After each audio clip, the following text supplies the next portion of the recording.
Praise the Lord. Today I want to discuss about a topic that is spiritual growth and opposite spiritual stagnation, which majority of us ഇന്ന് നമ്മൾ face ചെയ്യുന്ന ഒരു കാര്യമാണ് spiritually stagnant ആയിട്ടുള്ള ഒരു condition.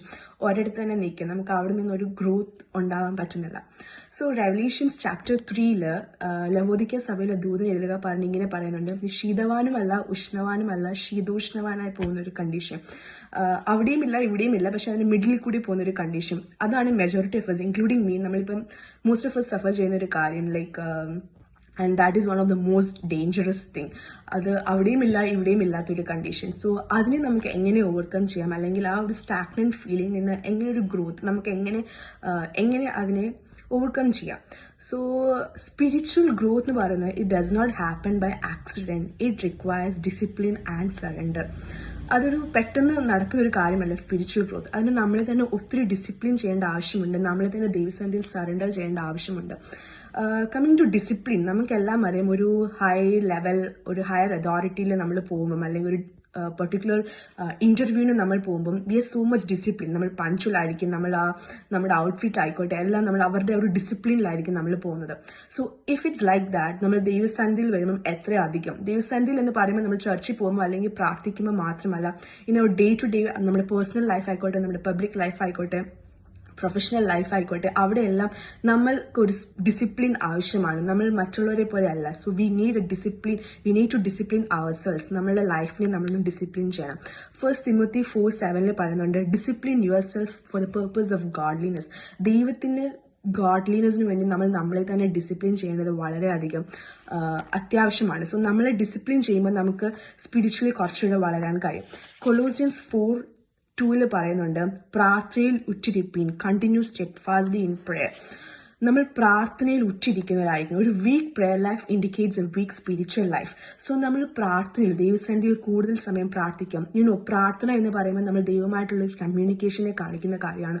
So ഏതൊരു നമ്മുടെ professional relationships ആയിക്കോട്ടെ, നമ്മുടെ പേഴ്സണൽ റിലേഷൻഷിപ്സ് ആയിക്കോട്ടെ, അതിനെല്ലാം ഗ്രോ ചെയ്യുന്നതിന്റെ ഫൗണ്ടേഷൻ എന്ന് പറയുന്നത് കമ്മ്യൂണിക്കേഷൻ ആണ്. കമ്മ്യൂണിക്കേഷൻ ഇല്ലാതെ വരുമ്പോൾ അവിടെ ഒരു വിള്ളൽ അല്ലെങ്കിൽ ഒരു ഡിഫക്റ്റ് സംഭവിക്കും. ദ സെയിം വേ തന്നെയാണ് നമ്മൾ ദൈവവുമായിട്ടുള്ള നമ്മുടെ ഡെയിലി കമ്മ്യൂണിക്കേഷൻ ഇല്ലാതെ വരുമ്പോൾ നമ്മൾ ദൈവസന്നിധിയിൽ നിന്ന് മാറിപ്പോകണം, അല്ലെങ്കിൽ നമ്മൾ സ്പിരിച്വലി ബാക്ക് ആവുകയാണ്. സോ ഡേ ബൈ ഡേ നമ്മുടെ ഹറിബറി അല്ലെങ്കിൽ നമ്മുടെ ടയർഡ്നെസ് കാരണം മോസ്റ്റ് ഓഫ് ദ ടൈം നമ്മൾ നൈറ്റിൽ പെട്ടെന്ന് പോയി ഉറങ്ങും. നമുക്ക് പ്രാർത്ഥിക്കാൻ, നമ്മൾ അത്രമാത്രം ദൈവമായിട്ട് കമ്മ്യൂണിക്കേറ്റ് ചെയ്യാൻ ടൈം എടുക്കാറൊന്നുമില്ല. സോ അതൊക്കെ നമ്മുടെ സ്പിരിച്വൽ ലൈഫിനെ അഫക്റ്റ് ചെയ്യുകയാണ്. സോ അത് കാരണം നമ്മൾ സ്പിരിച്വലി ബാക്ക് ആണ്. അതൊക്കെ കാരണം നമുക്ക് സ്പിരിച്വലി ഒന്ന് ഗ്രോ ചെയ്യാൻ സമയം കിട്ടുന്നില്ല. മാത്യു 4:4 പറയുന്നുണ്ട്, മനുഷ്യൻ അപ്പം കൊണ്ട് മാത്രമല്ല ദൈവത്തിന്റെ വായിൽ നിന്ന് വരുന്ന വചനം കൊണ്ടും ജീവിക്കുന്നു. ആസ് യു ഓൾ നോ, നമ്മൾ ഡേ ടു ഡേ നമ്മുടെ ഫുഡ് കറക്റ്റ് ടൈമിൽ നമ്മൾ കഴിക്കുന്നുണ്ട്. നമുക്ക് വേണ്ടുന്ന പ്രോപ്പർ ആയിട്ടുള്ള വൈറ്റമിൻസ് ആൻഡ് മിനറൽസ് നമ്മൾ ഡേ ബൈ ഡേ നമ്മുടെ ബോഡിക്ക് നമ്മൾ കൊടുക്കുന്നുണ്ട്. ആസ് യു ഓൾ നോ, അത് പ്രോപ്പർ അല്ല എന്നുണ്ടെങ്കിൽ നമ്മൾ മാൽനറിഷ്ഡ് ആവുന്ന, നമ്മൾ ഡിസീസ് കണ്ടീഷനിലേക്ക് പോകുന്നു. അതുപോലെ തന്നെയാണ് നമ്മുടെ അകത്തെ മനുഷ്യന് നമ്മൾ ഈ കൊടുക്കുന്ന ഫുഡ് കാരണം അല്ല അത് നിൽക്കുന്നത്. നമ്മുടെ അകത്തെ മനുഷ്യൻ നിൽക്കുന്നത് നമ്മൾ ഡേ ബൈ ഡേ കൊടുക്കുന്ന ദൈവത്തിന്റെ വചനം കാരണമാണ്. സോ ഡേ ബൈ ഡേ നമ്മൾ ദൈവത്തിന്റെ വചനം കൊടുക്കാൻ നമ്മൾ കുറച്ച് മടി കാണിച്ചാൽ അകത്തെ മനുഷ്യന് വളരാൻ പറ്റുന്നില്ല. ബിക്കോസ് ഓഫ് ദാറ്റ് നമ്മൾ സ്പിരിച്വലി നമുക്കൊന്ന് ഗ്രോ ചെയ്യാൻ പറ്റുന്നില്ല. നമ്മൾ സ്പിരിച്വലി മാൽനറിഷ്ഡ് ആയി പോവാണ്. നമ്മുടെ ബോഡി എങ്ങനെയാണോ നമ്മൾ ഫുഡ് ഇല്ലാതാകുമ്പോൾ മാൽനറിഷ്ഡ് ആവുന്നത്, സെയിം വേ നമ്മൾ സ്പിരിച്വലി മാൽനറിഷ്ഡ് ആവാൻ ഇടയായി തീരും. ജെറമിയ 29:13 പറയുന്നുണ്ട്, you will seek me and find me when you seek me with all your heart. നമ്മൾ ദൈവത്തെ പൂർണ്ണ ഹൃദയത്തോടെ അന്വേഷിച്ചാൽ നമുക്ക് ദൈവത്തെ കണ്ടെത്താൻ സാധിക്കും. നമ്മുടെ ഈ സ്പിരിച്വൽ ലേസിനെസ് ഒക്കെ ഒന്ന് മാറ്റിയിട്ട് നമുക്ക് ബാക്കി എല്ലാ കാര്യങ്ങൾക്കും we have time, enough time ഉണ്ട്. സോ നമ്മളുടെ ആ ഒരു ലേസിനെസ് ഒക്കെ മാറ്റിയിട്ട് ദൈവിക കാര്യങ്ങൾ, അത് ദൈവസന്നിധിയിൽ പ്രാർത്ഥിക്കാൻ, ദൈവസന്നിധിയിൽ വചനം വായിക്കാൻ, വചനം ധ്യാനിക്കാൻ, നമ്മുടെ അകത്തെ മനുഷ്യനെ ഒന്നും കൂടി ഉണർത്താൻ വേണ്ടിയിട്ട് നമ്മൾ കൂടുതൽ സമയം ചെലവഴിച്ചാൽ ദൈവത്തെ നമുക്ക് കണ്ടെത്താൻ സാധിക്കും. ദൈവത്തെ നമ്മൾ അന്വേഷിച്ചാൽ ദൈവത്തെ നമുക്ക് കണ്ടെത്താൻ സാധിക്കും. ജെയിംസ് 4:8 ഇങ്ങനെ പറയുന്നുണ്ട്, ദൈവത്തോട് അടുത്ത് ചെല്ലുവിൻ, എന്നാൽ അവൻ നിങ്ങളോടും അടുത്ത് വരും. നാം ദൈവത്തോടൊന്ന് അടുത്ത് ചെന്നാൽ ദൈവം നമ്മളോടും ഇങ്ങോട്ട് അടുത്ത് വരുവാൻ ഇടയായിത്തീരും. ഇങ്ങനെ നമുക്ക് കാണാൻ സാധിക്കും. ലൂക്ക്വാം ഫെയ്ത്ത് ലീഡ്സ് ടു കോംപ്രമൈസ്. നമ്മളൊരു ശീതവാനുമല്ല ഉഷ്ണവാനുമല്ല ആ ഒരു സ്റ്റേറ്റിലൂടെ പോകുമ്പോൾ നമ്മളൊരു ലൂക്ക്വാം ഫെയ്ത്തിലാണ് പോകുന്നത്. ആ സമയത്ത് നമ്മൾ പല സ്പിരിച്വൽ വാല്യൂസും നമ്മൾ കോംപ്രമൈസ് ചെയ്യാൻ ഇടയായിത്തീരും.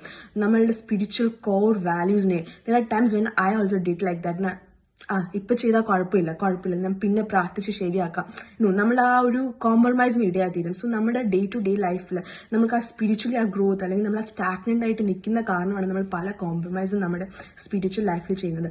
ദീസ് ഡേയ്സ് ആ ഒരു കോംപ്രമൈസ് ഒക്കെ നമ്മൾ മാറ്റിയിട്ട് ആ ഒരു ഡേഞ്ചറസ് സിറ്റുവേഷൻസ്, വെരി ഡേഞ്ചറസ്, അതൊക്കെ മാറ്റിയിട്ട് നമ്മൾ ദൈവസന്നിധി കൂടുതൽ സമയം പ്രാർത്ഥനയ്ക്കും വചന ധ്യാനത്തിനുമായിട്ട് ഉച്ചിരുന്ന് നമ്മളെ തന്നെ കർത്താവിന്റെ വരവിനായി ഒരുക്കാം. ദൈവം എല്ലാവരും അനുഗ്രഹിക്കട്ടെ. Thank you and God bless.